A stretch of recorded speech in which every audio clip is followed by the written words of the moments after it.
बोलो सच्चिदानंद भगवान की जय। बोलो विष्णु भगवान की जय। बोलो वृंदावन बिहारी लाल की जय। जय जय श्री राधे, जय जय श्री राधे। राजा निमि ने पूछा, भगवान सर्वशक्तिमान परम कारण विष्णु भगवान की माया बड़े बड़े मायावियों को भी मोहित कर देती है, उसे कोई पहचान नहीं पाता। और आप कहते हैं कि भक्त उसे देखा करता है, अतएव मैं उस माया का स्वरूप जानना चाहता हूँ। आप लोग कृपया करके बतलाइए। तब तीसरे योगीश्वर अंतरिक्ष जी ने कहा, राजन, भगवान की माया स्वरूपतः अनिवर्चनीय है, इसलिए उसके कार्यों के द्वारा ही उसका निरूपण होता है। आदि पुरुष परमात्मा जिस शक्ति से संपूर्ण भूतों के कारण बनते हैं, और उनके विषय भोग तथा मोक्ष की सिद्धि के लिए अथवा अपने उपासकों की उत्कृष्ट सिद्धि के लिए सब निर्मित पंचभूतों के द्वारा नाना प्रकार के देव, मनुष्य आदि शरीरों की सृष्टि करते हैं, उसी को माया कहते हैं। बोले उपासकों की सिद्धि के लिए सब निर्मित पंचभूतों के द्वारा नाना प्रकार के देव, मनुष्य और इस जगत की सृष्टि करते हैं, उसी को माया कहते हैं। इस प्रकार पंच महाभूतों के द्वारा बने हुए प्राणी शरीर में उन्होंने अंतर्यामी रूप में प्रवेश किया और अपने को ही पहले एक मन के रूप में, उसके बाद 5 ज्ञानेंद्रियां तथा 5 कर्मेंद्रियां, इन 10 रूपों में विभक्त कर दिया तथा इन्हीं के द्वारा विषय भोग करवाने लगे।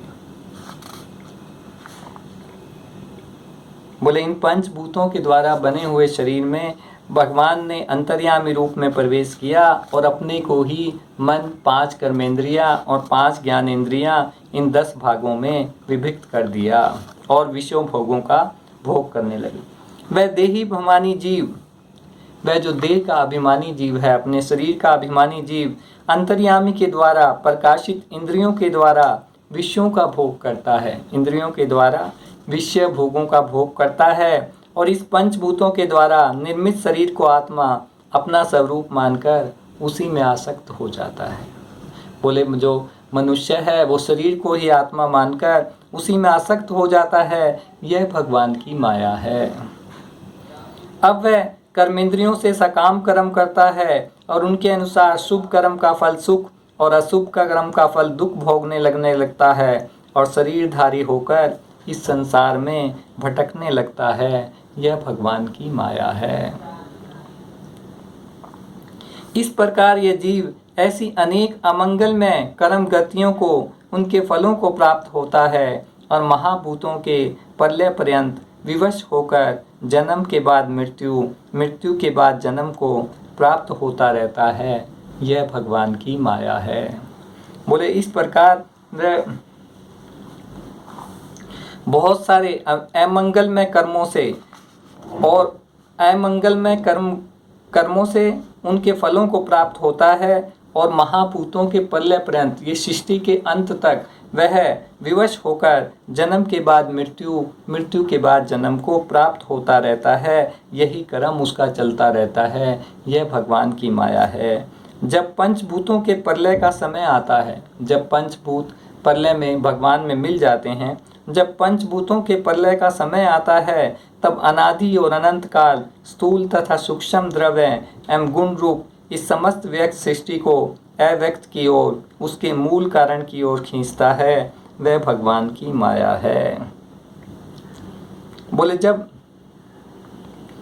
पंचभूतों के प्रलय का समय आता है, जब पंचभूत भगवान में मिल जाते हैं, लीन हो जाते हैं, तो बोले स्थूल सूक्ष्म जितनी भी प्रकार की सृष्टि है तथा जितने भी गुण रूप हैं, समस्त व्यक्ति सृष्टि को अव्यक्त की ओर, बोले जो व्यक्त सृष्टि है जो दिखाई दे रही है, वो अव्यक्त की ओर, जो भगवान दिखाई नहीं देता, उस मूल कारण की ओर खींचता है। यह भगवान की माया है। उस समय पृथ्वी पर लगातार 100 वर्ष तक भयंकर सूखा पड़ता है। बोले जब प्रलय का समय आता है तब 100 वर्षों तक भयंकर सूखा पड़ता है, वर्षा बिल्कुल नहीं होती। प्रलय काल की शक्ति से सूर्य की उष्णता और बढ़ जाती है। बोले प्रलय काल की शक्ति से सूर्य की गर्मी और बढ़ जाती है तथा वे तीनों लोगों को तपाने लगते हैं। यह भगवान की माया है। उस समय शेषनाग संकर्षण के मुंह से आग की प्रचंड लपटें निकलती हैं और वायु की प्रेरणा से वे लपटें पाताल लोक से जलाना आरंभ करती है तथा और भी ऊंची ऊंची होकर चारों ओर फैल जाती है। यह भगवान की माया है। बोले भगवान शेषनाग के मुख से आग की लपटें निकलती हैं और वो पाताल लोक से जलाना आरंभ करती है तथा ऊंची ऊंची होकर चारों ओर फैल जाती है। इसके बाद प्रलयकालीन सावर्तक मेघघन, उसके बाद बोले प्रलयकालीन जो मेघ होते हैं वो हाथी की सूंड के समान मोटी मोटी धाराओं में 100 वर्ष तक बरसता रहता है। उससे यह विराट ब्रह्मांड, ये पूरी पृथ्वी, ये सारा ब्रह्मांड जल में डूब जाता है। यह भगवान की माया है। राजन, उस समय जैसे बिना ईंधन के आग बुझ जाती है, वैसे ही विराट पुरुष ब्रह्मा अपने ब्रह्मांड शरीर को छोड़कर सूक्ष्म रूप अव्यक्त में लीन हो जाते हैं। यह भगवान की माया है। बोले ब्रह्मा भी जो है वो भगवान विष्णु में लीन हो जाते हैं। यह भगवान की माया है। वायु पृथ्वी की गंध खींच लेती है। वायु पृथ्वी की गंध खींच लेती है जिससे वह जल के रूप में हो जाती है। पृथ्वी जो है, बोले पृथ्वी की गंध खींच लेती है तो वह जल के रूप में हो जाती है। और जब वही वायु जल के रस को खींच लेती है तो वह जल अपना कारण अग्नि बन जाता है। यह भगवान की माया है। ये हमने पहले पढ़ा था कि कौन से तत्व से कौन सा तत्व बनता है, उसका कारण क्या है, तो वापस अपने तत्वों में जाके मिल जाते हैं। तो बोले वायु जो है वो पृथ्वी की गंध वायु खींच लेती है और वह जल के रूप में हो जाती है। पृथ्वी जल के रूप में परिवर्तित हो जाती है और जल जो है वही वायु जल के रस को खींच लेती है। जल के रस को भी खींच लेती है, तब वह अपना कारण अग्नि से जल हुआ था तो वह अग्नि बन जाता है। यह भगवान की माया है। जब अंधकार अग्नि का रूप छीन लेता है, जब अंधकार अग्नि का रूप छीन लेता है तब वह अग्नि वायु में लीन हो जाती है। और जब आकाश वायु की स्पर्श शक्ति छीन लेता है तब मैं आकाश में लीन हो जाता है। यह भगवान की माया है। बोले जल, पृथ्वी जो है वो जल में लीन हो जाती है, जल जो है वो वायु में लीन हो जाता है और वायु जो है, जल जो है अग्नि में लीन हो जाता है और अग्नि जो है वो वायु में लीन हो जाती है और वायु जो है वो आकाश में लीन हो जाता है। तदंतर काल रूप ईश्वर आकाश के शब्द गुण को हरण लेता है। बोले उसके बाद आकाश का जो शब्द है, आकाश का जो गुण है, वो शब्द है, उसको हर लेता है, जिससे वह तामस अहंकार में लीन हो जाता है। इंद्रियां और बुद्धि राजस अहंकार में लीन हो जाती है। मन सात्विक अहंकार से उत्पन्न देवताओं के साथ सात्विक अहंकार में प्रवेश कर जाता है। तब अपने 3 प्रकार के कार्यों के साथ अहंकार मैतव तत्व में ब्रह्म में लीन हो जाता है। बोले तीनों प्रकार के अहंकार जो हैं, जो मैतव तत्व से जन्म हुए थे, उन्हीं में लीन हो जाते हैं। मैतव तत्व प्रकृति में और प्रकृति ब्रह्मा में लीन होती है। मैतव तत्व प्रकृति में और प्रकृति ब्रह्म में लीन होती है। फिर उसी के उल्टे क्रम से सृष्टि होती है। यह भगवान की माया है। बोले सृष्टि जो फिर वैसे ही जैसे ये लीन होती है वैसे ही उत्पन्न होती है। जो जो पदार्थ जिसमें लीन हुआ है वो उसी पदार्थ से उत्पन्न होता है। ये हमने पहले पढ़ा था। यह सृष्टि, स्थिति और संहार करने वाली त्रिगुणी माया है। इसका हमने आपसे वर्णन किया। अब आप और क्या सुनना चाहते हैं? राजा निमि ने पूछा, मैं ऋषि जी, इस भगवान की माया को पार करना उन लोगों के लिए बहुत ही कठिन है। इस भगवान की माया को पार करना उन लोगों के लिए बहुत ही कठिन है जो अपने मन को वश में नहीं कर पाए। आप कृपा करके यह बताइए कि जो लोग शरीर आदि में आत्म बुद्धि रखते हैं तथा जिनकी समझ मोटी है, वे भी अनायास ही इसे कैसे पार कर सकते हैं। बोले जो साधारण मनुष्य है, जो अपने शरीर को ही आत्मा समझता है, वह कैसे इसको पार कर सकता है, वह कैसे इसको पार कर सकता है, यह बताइए। जिनका मन अपने वश में नहीं है, जिन्होंने इंद्रियों को वश में नहीं किया है। अब चौथे युगीश्वर प्रबुद्ध जी बोले, राजन, स्त्री पुरुष संबंध आदि बंधनों में बंधे हुए संसारी मनुष्य सुख की प्राप्ति और दुख की निवृत्ति के लिए बड़े बड़े कर्म करते रहते हैं। बोले साधारण मनुष्य जो हैं वो सुख की प्राप्ति और दुख के नाश के लिए बड़े बड़े कर्म करते रहते हैं।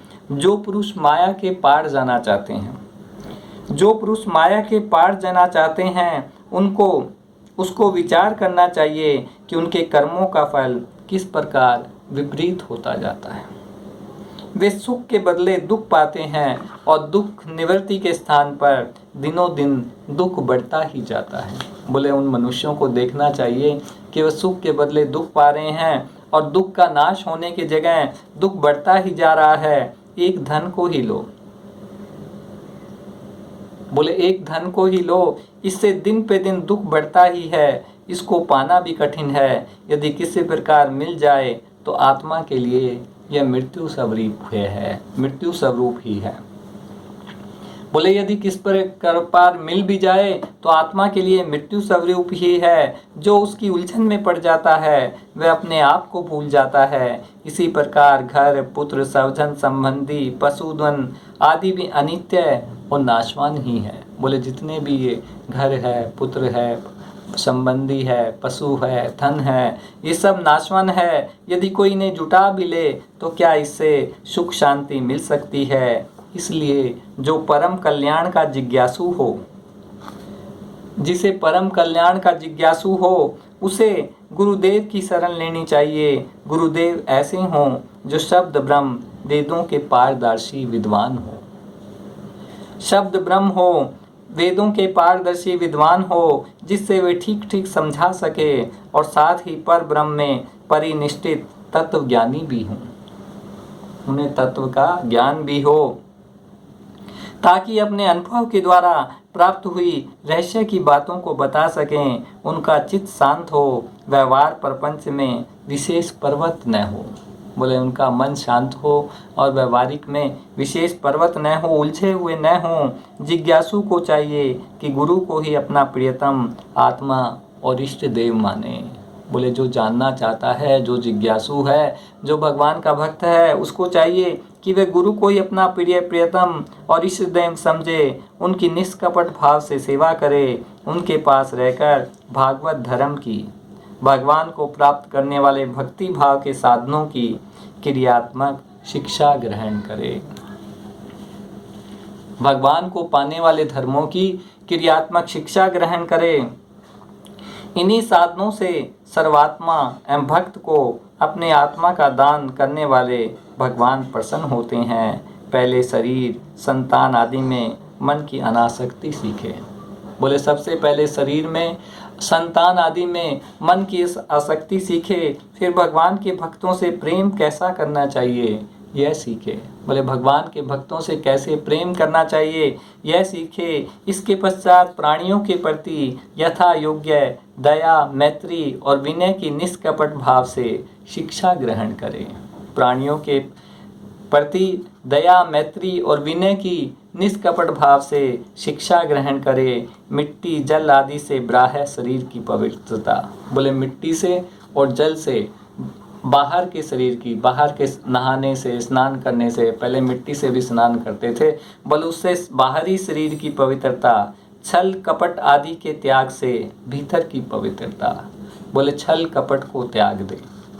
बोले इससे भीतर मन की पवित्रता होती है। अपने धर्म का अनुष्ठान, अपने धर्म का अनुष्ठान करे। सहन शक्ति, सहन शक्ति, सहन शक्ति, सहनशील हो, मौन रहे, स्वाध्याय, सरलता, ब्रह्मचर्य, अहिंसा तथा शीत उष्ण, सुख दुख आदि द्वंद्वों में हर्ष विषाद से रहित होना सीखे।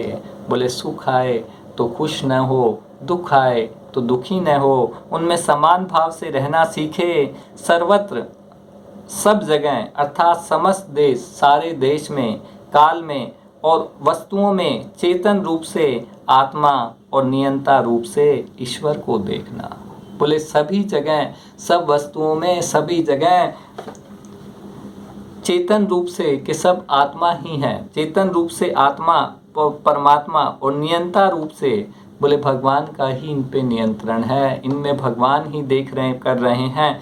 नियंता रूप से ईश्वर को देखना, एकांत सेवन, एकांत का सेवन करना। यही मेरा घर है ऐसा भाव न रखना, कि यही मेरा घर है ऐसा भाव न रखना। गृहस्थ हो तो पवित्र वस्त्र पहनना, यदि गृहस्थ हो तो पवित्र वस्त्र पहनना, और त्यागी हो तो फटे पुराने पवित्र चिथड़े। बोले यदि त्यागी हो तो फटे पुराने चिथड़े पहने, और जो कुछ प्रारब्ध के अनुसार मिल जाए, त्यागी को बोले जो कुछ प्रारब्ध के अनुसार, पूर्व के जन्म के कर्मों के अनुसार जो कुछ मिल जाए उसी में संतोष करना सीखे, उसी में संतोष करे। भगवान ने जो दे दिया उसी में संतोष करे, ज़्यादा लालसा नहीं रखे कि मैं धनवान क्यों नहीं हूँ। भगवान की प्राप्ति का मार्ग बतलाने वाले शास्त्रों में श्रद्धा। बोले जो भगवान की प्राप्ति कराने वाले शास्त्र हैं, हमारे भागवत पुराण है, रामायण है, उनमें श्रद्धा और दूसरे किसी भी शास्त्र की निंदा न करना। और दूसरा कोई भी धर्म, धार्मिक शास्त्र है, किसी दूसरे धर्म का शास्त्र है तो उसकी निंदा न करना। प्राणायाम के द्वारा मन को, प्राणायाम के द्वारा मन को पवित्र करना। मौन के द्वारा वाणी को, मौन रहकर वाणी को, वाणी की पवित्रता। और वासनाहीनता के अभ्यास से कर्मों का संयम करना। और बोले वासनाहीनता, वासना वाले पदार्थों को छोड़ने से, वासना वाले विचारों को छोड़ने से के अभ्यास से कर्मों का संयम करना, कार्यों का संयम करना, सत्य बोलना, इंद्रियों को अपने अपने गोलकों में स्थिर रखना, इंद्रियों को अपने अपने गोलकों में स्थिर रखना। मतलब इंद्रियों को भागने नहीं देना, मन को ज़्यादा भटकने नहीं देना, आँखों को ज़्यादा जो वासनामय पदार्थ हैं उनको देखने नहीं देना, कानों को गलत बातों को सुनने नहीं देना। इसको कहते हैं इंद्रियों को अपने अपने गोलकों में स्थिर रखना। मन को कहीं बाहर जाने न सीखे, बाहर न जाने देना सीखे, मन को कहीं बाहर न जाने देना सीखे। अब ये बड़ा मुश्किल बात है कि मन को बाहर कैसे नहीं जाने दें। जब मनुष्य बराबर बार बार भगवत भक्तों के साथ रहेगा, धार्मिक पुस्तकों को पढ़ेगा तो धीरे धीरे मन उसका स्थिर हो जाएगा। राजन, भगवान की लीलाएं अद्भुत है, भगवान की लीलाएं अद्भुत है। उनके जन्म, कर्म और गुण दिव्य है। उन्हीं का श्रवण और कीर्तन और ध्यान करना तथा शरीर से जितनी चेष्टाएं हो सब भगवान के लिए करना। बोले भगवान का भजन करना, भगवान का कीर्तन करना, भगवान का ध्यान करना और शरीर से जितनी चेष्टाएं हो वो सारी भगवान के लिए ही करना सीखे।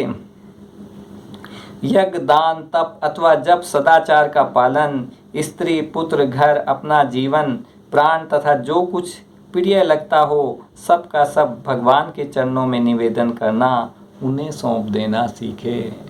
बोले जो भी प्रिय लगता है, स्त्री है, घर है, पुत्र है, सब कुछ भगवान के चरणों में निवेदन कर दे, समर्पण कर दे। जिस संत पुरुष ने सच्चिदानंद स्वरूप भगवान श्री कृष्ण का अपने आत्मा और स्वामी के रूप में साक्षात कर लिया हो, उससे प्रेम।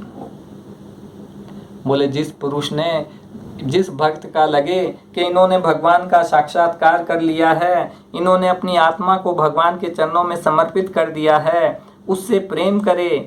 प्रेम और स्थावर और जंगम दोनों प्रकार के प्राणियों की सेवा। स्थावर और जंगम, जंगम से स्थावर मैंने मनुष्य से और जंगम मैंने पशुओं से, दोनों प्रकार के प्राणियों की सेवा, विशेष करके मनुष्यों में भी परोपकारी सज्जनों की और उनमें भी भगवत प्रेमी संतों की सेवा करना सीखे। बोले मनुष्यों की, और मनुष्यों में भी जो परोपकारी सज्जन हैं, जो सज्जन पुरुष हैं, उनकी, और उनमें भी जो भागवत प्रेमी हैं, भगवान के प्रेमी हैं, उनकी सेवा करना सीखे। भगवान के परम पावन यश के संबंध में एक दूसरे से बातचीत करना। बोले भगवान के परम पावन यश के संबंध में एक दूसरे से बातचीत करना, इस प्रकार के साधकों को इकट्ठा होकर आपस में प्रेम करना। इस प्रकार के साधकों को इकट्ठा होकर आपस में प्रेम करना, आपस में संतुष्ट रहना और प्रपंच से निवृत्त होकर, बोले उसमें किसी तरह का प्रपंच न हो, दिखावा न हो, बहुत ज़्यादा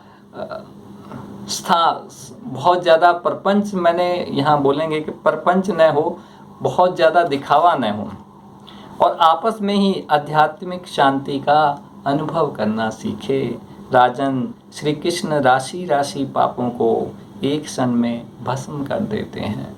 भगवान श्री कृष्ण कितने ही पाप हों, उनको एक क्षण में भस्म कर देते हैं। सब उन्हीं का स्मरण करे, एक दूसरे को स्मरण करावे। इस प्रकार साधन भक्ति का अनुष्ठान करते करते प्रेम भक्ति का उदय हो जाता है और वे प्रेम नो देख से पुलकित होकर शरीर धारण करते हैं।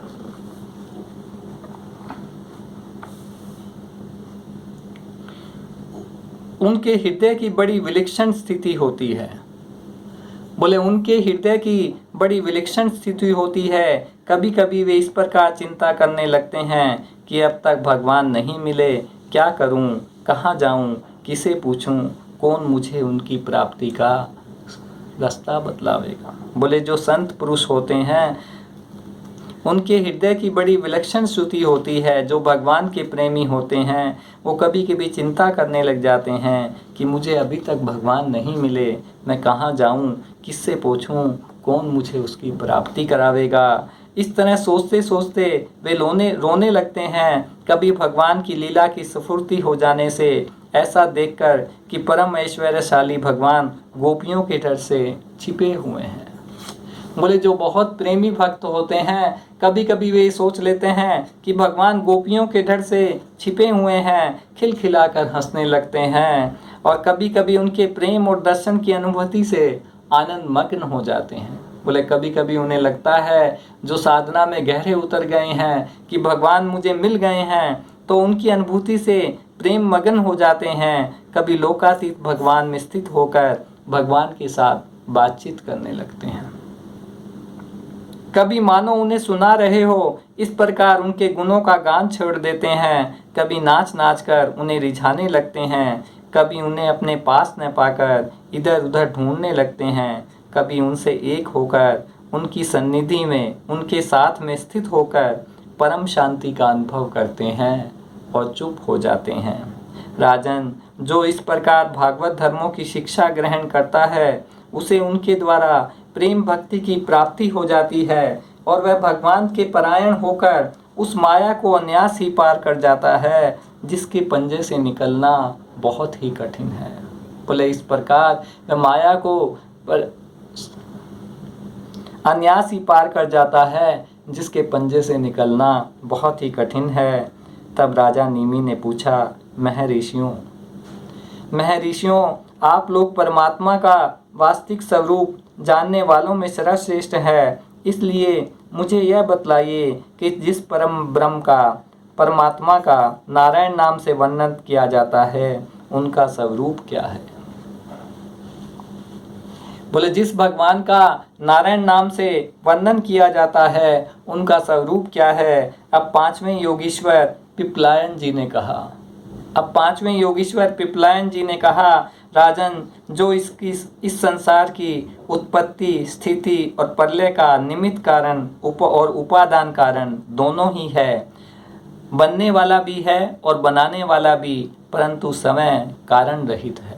बोले जो इस संसार की उत्पत्ति का निमित्त कारण, जिसके कारण हुआ, और उपादान कारण और जिससे उत्पन्न हुआ, और जो दोनों ही है, जो बनने वाला भी है और जो बनाने वाला भी है, जो खुद ही बोले बन जाएगा, संसार में परिवर्तित हो जाएगा, और बनाने वाला भी वही है, परंतु समय कारण रहित है, परंतु उसमें समय में कोई कारण नहीं है। जो स्वप्न, जागृत और सुषुप्ति अवस्थाओं में उनके साक्षी के रूप में विद्यमान रहता है। बोले जो चाहे मनुष्य सोया हुआ हो, जागा हुआ हो या सपन देख रहा हो, उनके साक्षी के रूप में हमेशा विद्यमान रहता है। और उसके अतिरिक्त समाधि में भी ज्यों का त्यों एक रस रहता है। और इसके अतिरिक्त बोले समाधि में भी वह एक रस रहता है जिसकी सत्ता से ही सत्तावान होकर, बोले जिसकी सत्ता से ही सत्तावान होकर शरीर, इंद्रियां, प्राण और अंतःकरण अपना अपना काम करने में समर्थ होते हैं। बोले जिस प्रभु की, जिस ईश्वर की सत्ता से ही सत्तावान होकर हमारा शरीर काम करता है, उसी परम सत्य वक्षु को आप नारायण समझिए।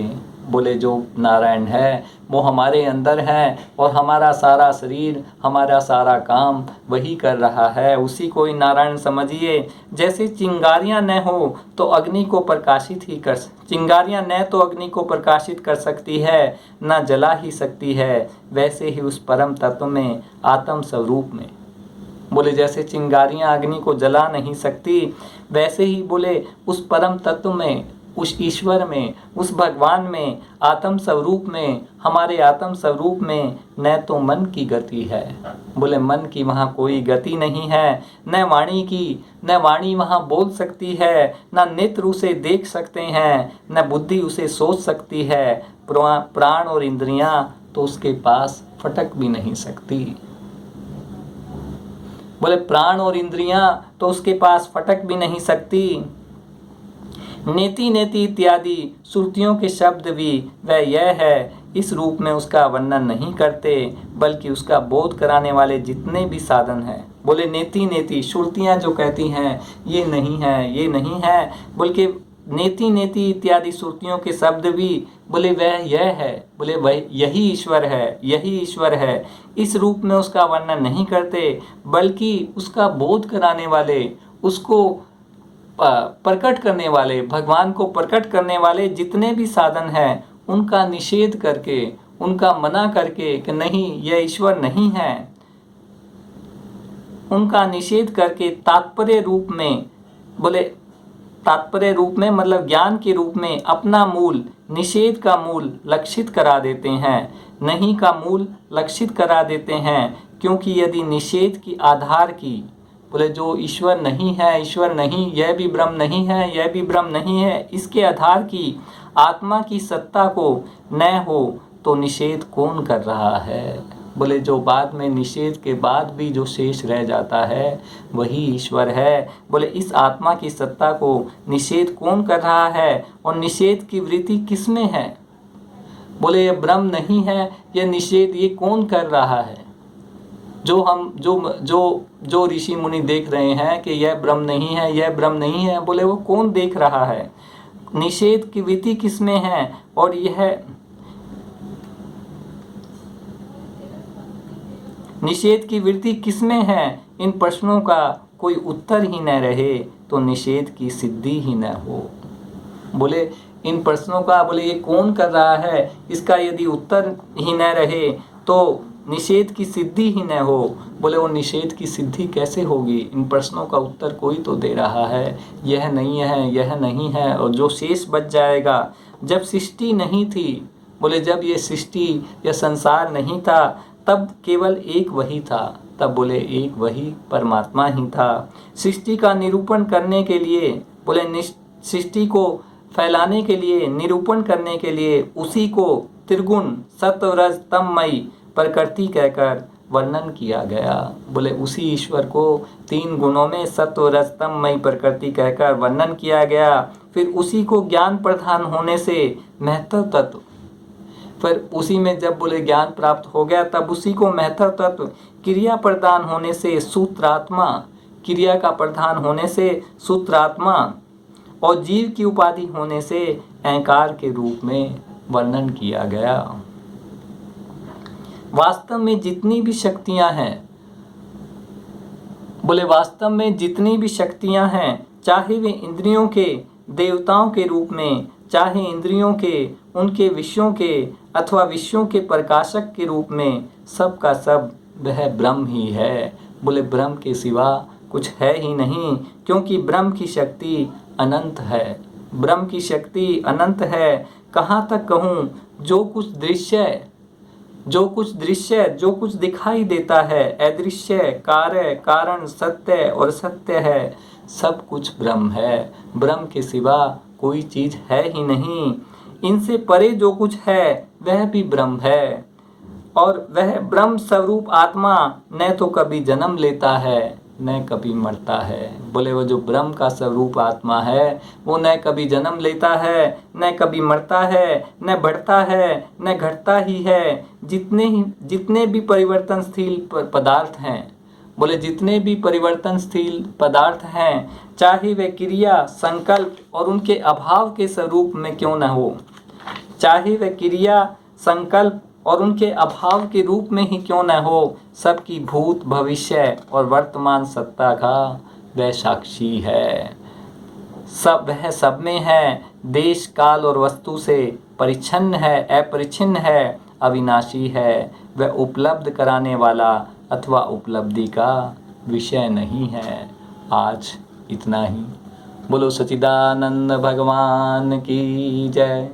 बोलो विष्णु भगवान की जय। बोलो वृंदावन बिहारी लाल की जय। जय जय श्री राधे, जय जय श्री राधे।